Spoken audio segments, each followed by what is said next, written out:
Bénissons le Seigneur ce matin pour ce jour de culte d'adoration et de louange qu'il nous offre encore et que nous puissions le célébrer. Je prie que sa grâce se renouvelle pour tout un chacun de nous et que nous soyons fortifiés dans la marche quotidienne et que nous combattons le bon combat et surtout que nous gardons la foi jusqu'à son retour. Alors ce matin, je vous invite à faire une lecture avec moi dans l'Évangile selon Luc, le chapitre 7 et les versets 29 à 30. Luc chapitre 7, les versets 29 et 30. Et ce matin, voici ce que Dieu te dit. Dieu a un dessein pour ta vie. Il ne faut pas l'annuler par ton incrédulité. Dieu a un dessein pour ta vie. En d'autres termes, Dieu a un plan pour ta vie. En d'autres termes, Dieu a une volonté pour ta vie. En d'autres termes, Dieu a un projet pour ta vie.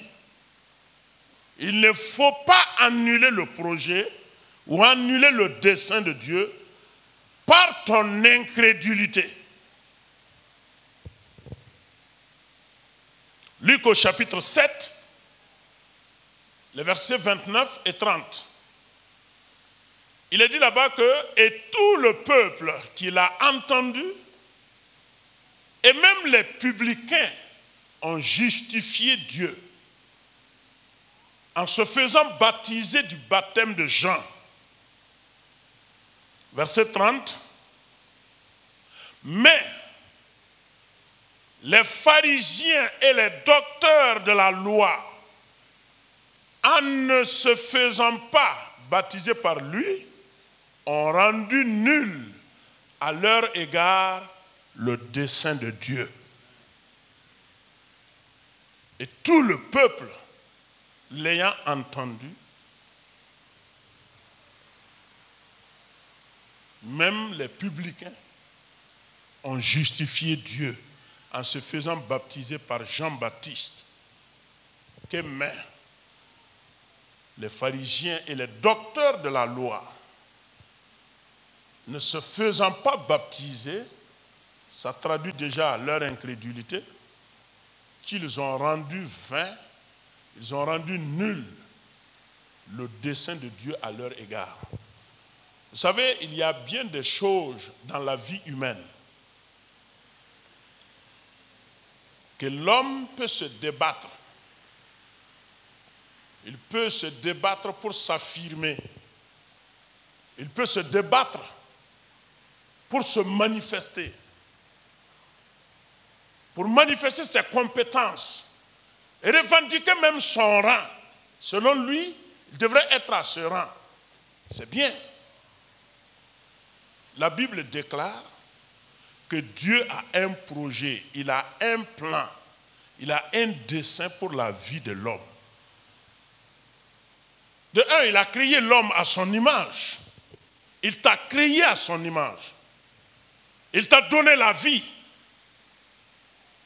Tu as le souffle de vie en toi. Il a tout donné pour que tu sois à sa ressemblance. Pour que ta vie révèle et manifeste sa grâce, sa puissance, qui il est.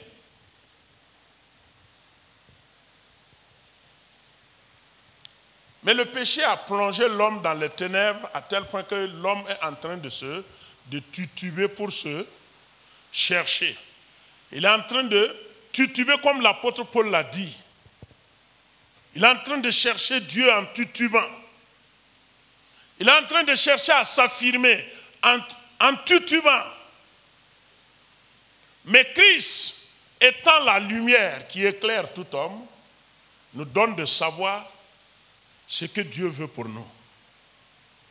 Et c'est ce Christ avant qu'il ne commence son ministère public, Dieu avait envoyé Jean-Baptiste, son précurseur, qui avait commencé à préparer les gens pour le dessein divin.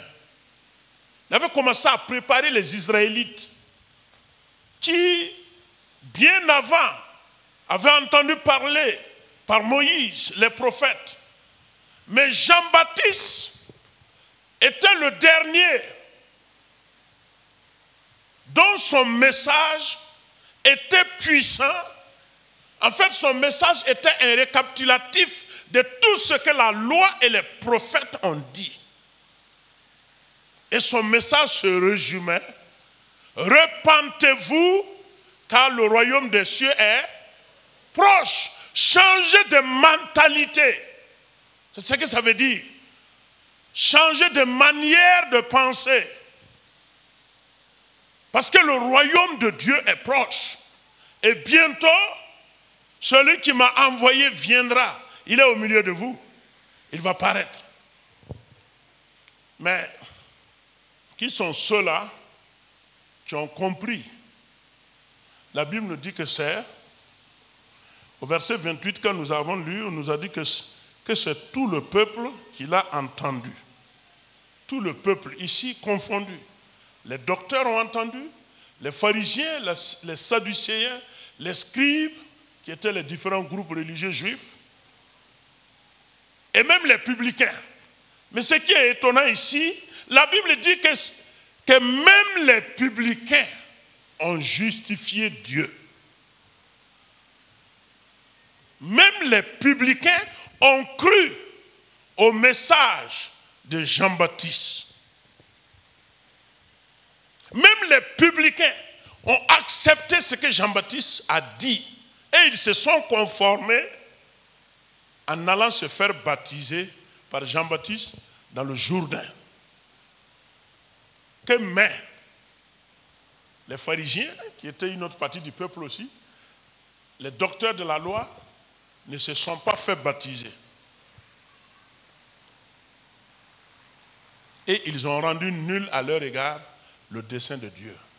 Tout ce que Dieu avait prévu faire dans leur vie, que ce soit leur guérir spirituellement, physiquement, émotionnellement, leur donner la force, ou même leur donner la grâce de servir à ses côtés, ils ont balayé tout cela du revers de la main par leur incrédulité. Vous voyez? Et les publicains, quand vous lisez le Nouveau Testament, quand on emploie le mot publicain, quand on disait un publicain, c'est quelqu'un qui n'était pas respecté parmi les autres. Au niveau des groupes religieux, il était rejeté. Surtout, les pharisiens voyaient un publicain comme un pécheur au carré, si je puisse m'exprimer ainsi. Un pécheur qui n'a même pas droit à la grâce même, n'a même pas droit même à une compassion de la part de Dieu. N'en parlons même pas à ce que Dieu utilise une telle personne pour agir. Il ne pouvait pas comprendre. Et Zachée était parmi les publicains. Zachée était un publicain. Et les publicains, la plupart d'eux, c'était des gens qui travaillaient au service donc, du gouvernement romain à l'époque. Et tous ceux qui travaillaient, collaboraient avec Rome étaient considérés comme des traîtres par les autres. Et encore plus, ils étaient considérés comme des fraudeurs, des voleurs, des trompeurs. Donc, c'est des gens dont la vie n'était pas un exemple. Et Jean-Baptiste vient, il prêche. Et ce sont ces gens-là. Mais rappelez-vous bien que c'était des Juifs. C'était des Juifs, hein. Et ce sont ces gens qui vont se repentir. Croire au dessein que Dieu a pour eux. C'est ça la différence. Ce qui nous différencie devant Dieu, c'est la foi. Ce n'est pas notre rang. Notre rang n'affecte en rien ce que nous sommes devant Dieu, c'est la foi. C'est la foi qui change tout. Si nous n'avons pas la foi, et notre ami, quel que soit qui il est, il a la foi. Mais vous ne pouvez pas l'empêcher de ne pas toucher le Seigneur. C'est pourquoi ce matin, Dieu te rappelle, il a un dessein pour ta vie. Il ne faut pas l'annuler à cause de ton incrédulité. Maintenant, le dessein de Dieu, c'est quoi? Quand vous lisez la Bible, lisez le psaume numéro 33, voir.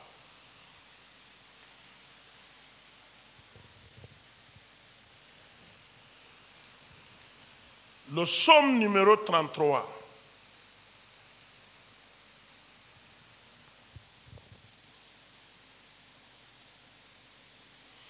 Lisons à partir du verset 8. Le psaume numéro 33. Il dit que toute la terre craigne l'Éternel, que tous les habitants du monde tremblent devant lui. Car il dit et la chose arrive.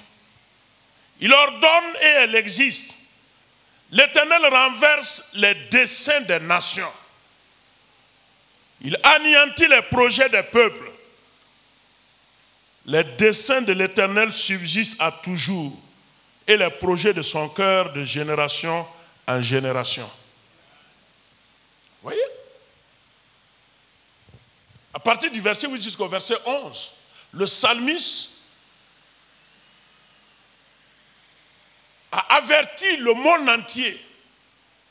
C'est pour dire que le dessein de Dieu, c'est ce que Dieu a décidé, ce qu'il a voulu pour la vie humaine, ce qu'il a voulu pour toi. Il n'y a aucun pouvoir dans le ciel, sur la terre, sous la terre, qui peut anéantir ce dessein-là. Le diable même ne peut pas l'anéantir. Aucun pouvoir. C'est pourquoi le psalmiste avertit les nations. Il avertit les peuples et il dit que toute la terre craigne l'Éternel. Parce qu'il dit et la chose arrive. Il ordonne et la chose existe. Qu'il renverse les desseins des nations, annule les projets des peuples, mais lui, ses desseins subsistent de génération en génération. Les projets de son cœur sont là. Ce qu'il a conçu pour l'homme, de génération en génération, il ne change pas. Sa vision est que l'homme ait la vie, et que l'homme soit avec lui. C'est ce que Dieu veut pour toi. Dieu n'est pas content de te voir dans des situations où tu es en train de te débattre. Il suffit seulement de croire en lui et il va te faire sortir. C'est ça sa vision. C'est ça son dessein. Et ce matin, allons-nous justifier Dieu? Ou bien nous n'allons pas le justifier? Choisissez le camp. Voulez-vous faire partie des publicains?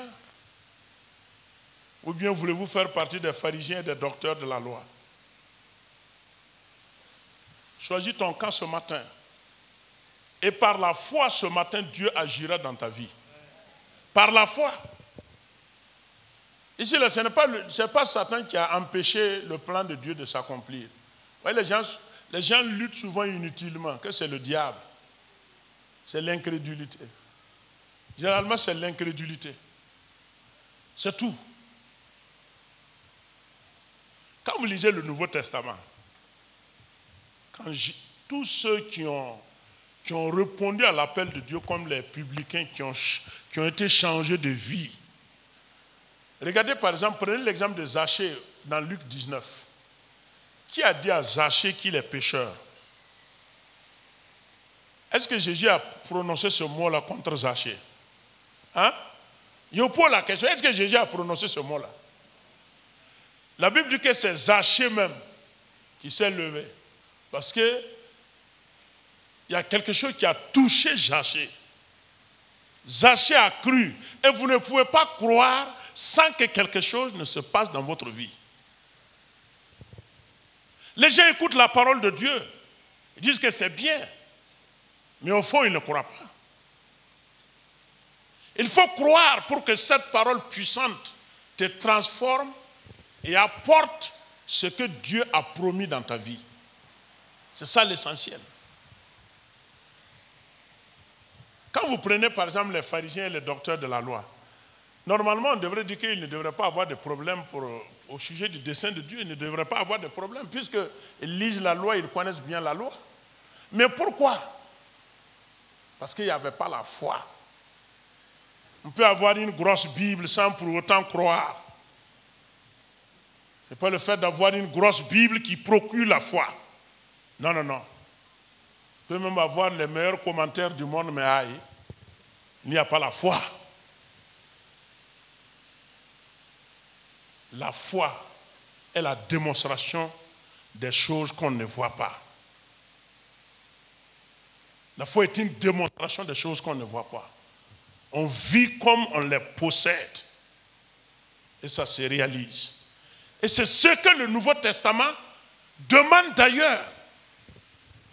Où des malades même avaient souhaité seulement toucher le bord de l'habit de Jésus. C'est pas ça?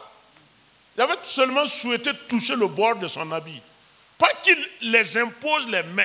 Qu'il touche seulement le bord de son habit. C'est ça la foi. Et quand ils ont touché, ils ont été guéris. Et un soldat même a demandé à Jésus, par la foi, il a reçu la guérison de son serviteur à distance. Par la foi, il a reçu à distance. Jean-Baptiste avait parlé de tout cela. Celui qui va venir, c'est lui, croyez en lui. Alors changez de mentalité. Et les publicains ont cru. Ma question que je te pose ce matin, est-ce que tu crois réellement à la parole de Dieu? Est-ce que tu crois réellement à la Bible que tu lis?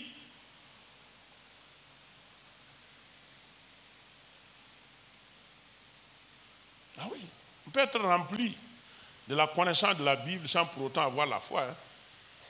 Et être pire même des incrédules. Regardez les pharisiens. Quand vous prenez le mot pharisien, pharisien veut dire... parce que les gens ont mal... les gens ont une compréhension un peu trompée du terme pharisien, à tel point que c'est employé dans le sens de dénigrer la foi de quelqu'un ou dire que bon, il est un hypocrite, parce que Jésus a parlé de ça dans Matthieu 23. Quand vous regardez les pharisiens là, ils ont bien commencé. Hein? Le mot pharisien veut dire séparer. Ceux qui se sont séparés de ce qui est contraire à la loi de Moïse pour être les fidèles parmi les fidèles obéissants de la loi de Moïse. C'est ça les pharisiens. C'était la tendance la plus dure du judaïsme. Et ces gens-là, ce sont des gens qui avaient même conçu des lois pour annexer à la loi de Dieu. Ils ont conçu des lois telles que tu ne dois pas manger sans laver les mains. Ça, c'est une loi annexée à la loi de Moïse que les pharisiens ont mis sur place. Il y avait bien d'autres lois qu'ils avaient annexées. C'est-à-dire, ils ont dit, c'est nous, on s'est amusé, voilà pourquoi on est parti en esclavage. Maintenant, gare à celui-là qui va faire quelque chose le jour du sabbat. À tel point que même prier pour quelqu'un, guérir un malade le jour du sabbat était un péché aux yeux des pharisiens. Si quelqu'un est malade, ce n'est pas le jour du sabbat, on prie pour vous. Vous allez venir dans les autres jours de la semaine, mais pas le jour du sabbat. Quand vous lisez le Nouveau Testament, c'était leur point. C'était le point sur lequel ils se sont appuyés pour combattre Jésus. Qu'il ne vient pas de Dieu, il ne connaît pas la loi de Dieu. Sinon, il n'allait pas faire ces choses-là le jour du sabbat. Et Jésus était obligé de leur dire, je suis le maître du sabbat. Le Fils de l'homme est le maître du sabbat. Malgré tout, ils ont refusé. C'était la tendance dure. Ils étaient tellement durs qu'à un moment donné, c'était devenu du formalisme. Ils s'habillaient d'une manière différente des autres juifs. Leurs habits contenaient des signes qui, partout où ils allaient, quand vous voyez les signes de l'habit, on sait que c'est un pharisien. Et ils étaient fiers même de dire, je suis pharisien. Et si quelqu'un disait que je suis pharisien en Israël, automatiquement il est respecté. Vous voyez? Mais c'était devenu de la bouche, du formalisme. Il ne vivait pas en réalité la loi de Moïse, il ne croyait pas. C'est pourquoi quand Jean-Baptiste a commencé à prêcher, ils ont dit, nous on ne va pas aller là-bas. Lui, il ne connaît pas Dieu, on ne part pas là-bas. On ne va pas aller là-bas. Et la plupart des docteurs étaient issus de leur rang. Les scribes aussi, beaucoup d'entre eux étaient issus de leur rang.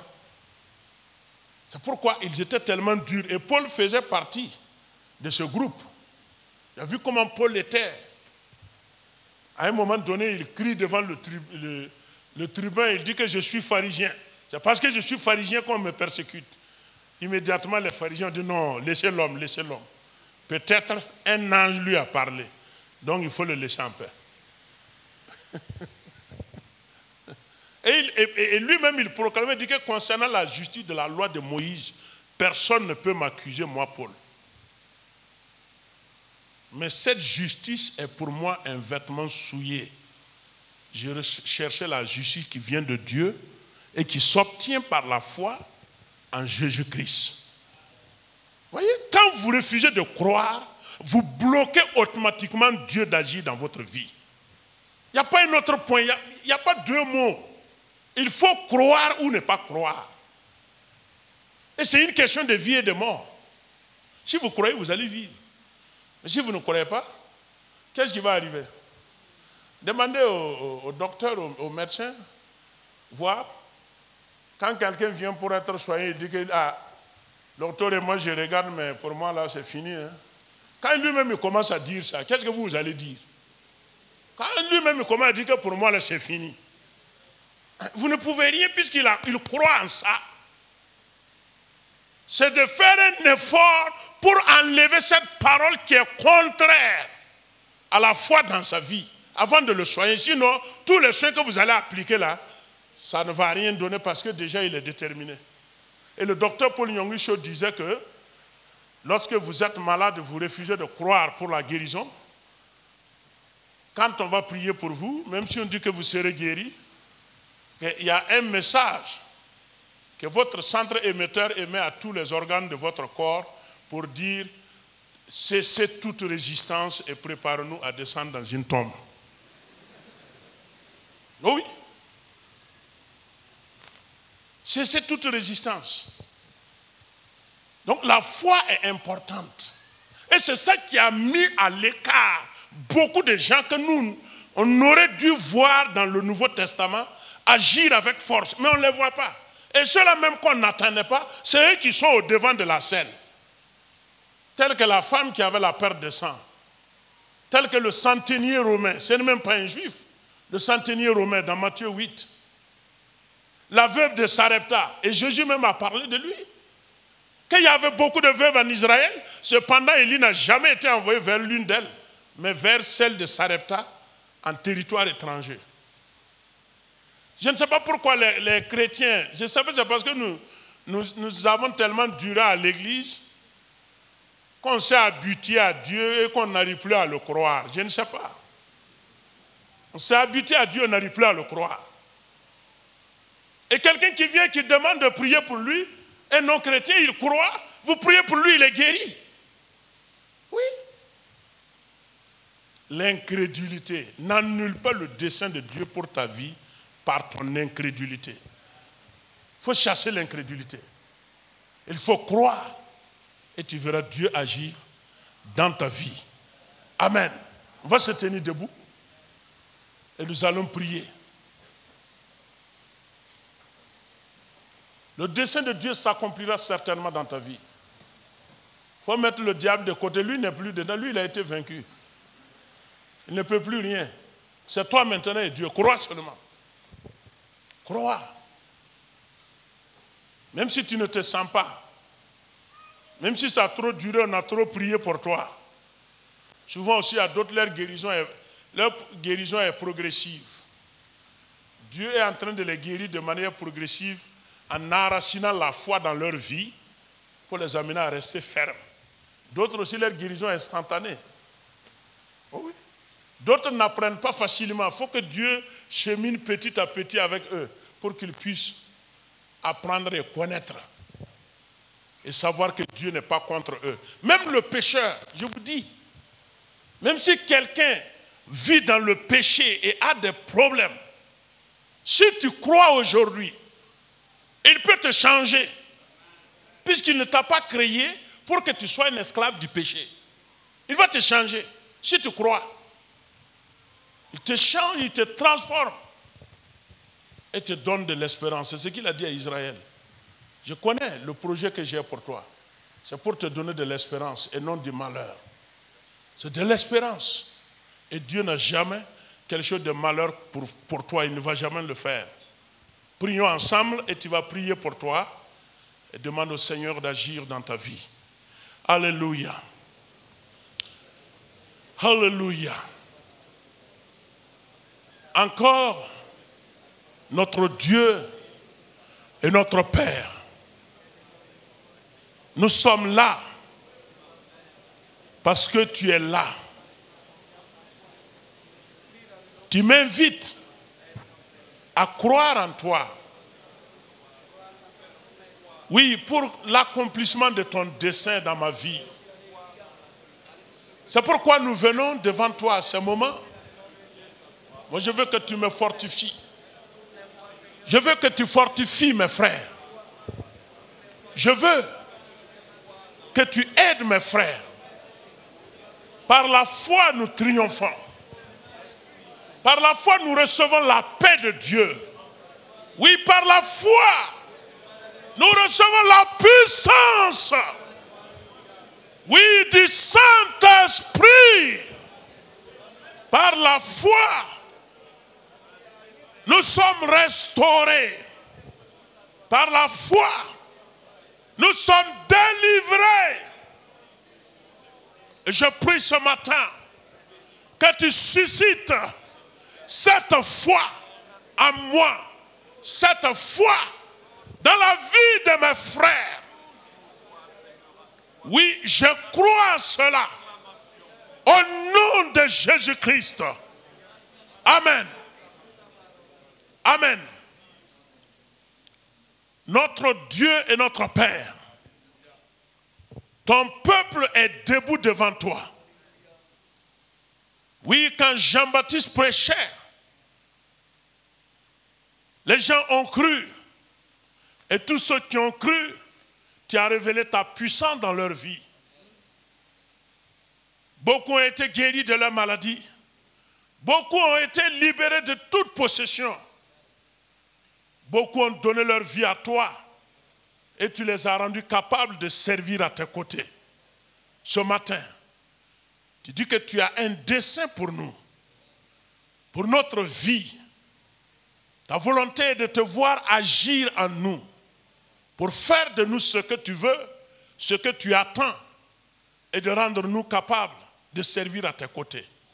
Je te prie donc pour mes frères. Je te prie donc pour mes sœurs. Oui, Seigneur, du plus grand au plus petit, ton peuple est debout devant toi. Tu connais leur vie. Tu connais leur vie. Tous ceux qui croient, toutes celles qui croient, Seigneur, devant ta face ce matin. Je ne sais pas ce qui bloque la manifestation ou la connaissance de ton dessein pour leur vie. Je prie que tu ôtes cela maintenant. Au nom puissant de Jésus-Christ. Oui, Seigneur, ôte cela au nom de Jésus-Christ. Au nom de Jésus-Christ. Et tous ceux qui sont souffrants dans leur corps, tous ceux qui souffrent et croupis sous le poids d'une maladie, Seigneur, je prie de les libérer maintenant. Je demande au nom de Jésus-Christ, par la foi qu'ils soient libérés, par la foi qu'ils soient libres, Seigneur, pour te servir, pour te célébrer. Tu es le Dieu qui nous connaît. Tu es le Dieu qui a tendu ta main. Que tout un chacun saisisse cette main tendue. Oui, Seigneur. Merci, Seigneur Jésus. Merci, Seigneur Jésus. Merci pour cette grâce. Merci pour cette grâce. Mon frère, ma soeur, le Seigneur Jésus t'invite à venir à lui pour te décharger. Oui, pendant que je prie, la main du Seigneur est tendue vers tout un chacun de nous. Et je le vois arrêter parmi nous, peuple de Dieu, disant, venez à moi, venez à moi, venez à moi, je suis là pour toi, venez à moi. Ce matin, je ne veux pas que tu ressortes avec un fardeau. Je ne veux pas que tu repartes avec ce poids sous lequel tu croupis. Nous allons encore prier ensemble. Tu vas venir devant le Seigneur par la foi. Dis au Seigneur, me voici. Tu connais le fardeau sous lequel tu croupis. Ce n'est pas seulement un péché, je ne parle pas de ça. Tu connais le fardeau de la vie qui pèse sur toi. C'est ça le Seigneur dit de venir. Si tu as la foi, décharge le fardeau ce matin et ressors libre. Alléluia. Décharge le fardeau avant de repartir. Je vais demander avant que nous prions le frère, donner le micro au frère Rwamba de la chorale. Vous allez prier pour le peuple de Dieu.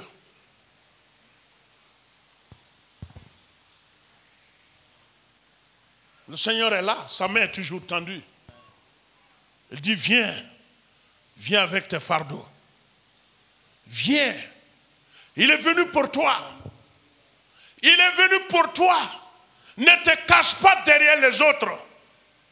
Pendant que je suis en train de prier pour vous, je vois certains qui se cachent derrière les autres. Parce que la lumière du Seigneur a jailli, il est en train de se cacher. Si tu n'as pas besoin du Seigneur, pourquoi tu viens à l'église? Pourquoi? Si tu ne veux pas que la lumière du Seigneur jaillisse sur toi, pourquoi alors invoquer le nom du Seigneur? Priez pour les gens. Alléluia. Éternel Dieu de grâce. Oh Seigneur Jésus, quand tu as vu la foule, tu fus ému de compassion. Éternel, devant la tombe de Lazare, la Bible nous dit que tu as pleuré. Mais c'est face à l'incrédulité des hommes. Seigneur, nous venons devant toi. Éternel, s'il te plaît, décharge-nous, Seigneur. Mets en application cette compassion que tu as toujours eue pour nous. Éternel, nous ne sommes pas dignes. Éternel Dieu de grâce, nous ne méritons rien, mais nous nous présentons devant toi tel que nous sommes. Tel que nous sommes. Oui. Éternel, nous nous présentons devant toi. Oui, Éternel, mon Dieu, nous ne repartons pas, Seigneur. Nous venons, nous avançons vers toi. S'il te plaît, décharge-nous. Oui. Décharge-nous. Décharge-nous. Décharge-nous, Esprit de Dieu. Décharge-nous, Seigneur Jésus. Oui. Nous déposons nos fardeaux devant toi. Loriaka parashika manda. Oui, Seigneur. Glorifie ton nom. Glorifie ton nom. Que la compassion agisse maintenant. Hallelujah. Par le nom de Jésus. Gloire à Jésus. Par le nom de Jésus. Gloire à Jésus. Par le nom de Jésus. Gloire à Jésus. Par le nom de Jésus. Gloire à Jésus. Les fardeaux tombent. Par le nom de Jésus. Les poids sont déversés. Par le nom de Jésus. Amen. Amen. Oh, amen. Merci. Merci. Amen. Merci de décharger. Merci, Seigneur. Oui. Merci de nous libérer. Merci de faire tomber les chaînes. Oui. Par le nom de Jésus. Merci. Merci de délier. Merci. Par le nom de Jésus. Amina. Rayas Kamposhi. Amina. Merci, Seigneur. Merci, Seigneur. Avant de nous arrêter, tu vas prier, Seigneur, voici mon fardeau. Je le décharge à tes pieds. C'est un acte de foi. Décharge ton fardeau toi-même. Prions ensemble. Seigneur, Ma vie est entre tes mains. Elle est entre tes mains. Elle est entre tes mains. Elle t'appartient. Elle t'appartient. Oui, Seigneur, tu es ma joie, tu es ma force. Oui, oui, ma vie est entre tes mains. À toi la gloire, au nom de Jésus. Amen. Seigneur, nous voulons bénir ton peuple en ton nom. Que l'Éternel, le Dieu d'Israël, vous bénisse. Que l'Éternel, le Dieu d'Israël, vous garde. Et qu'il vous conduise tout au long de cette semaine encore. Qu'il marche au-devant de vous. Et qu'il vous garde à votre départ jusqu'à votre arrivée. Seigneur, que tu bénisses les activités de leurs mains. Bénis-les dans leur maison. Bénis-les dans leur champ. Bénis-les dans leur service. Père, merci. Que ta paix et ta grâce soient sur ton peuple. Au nom de Jésus. Amen. Merci Seigneur, asseyez-vous.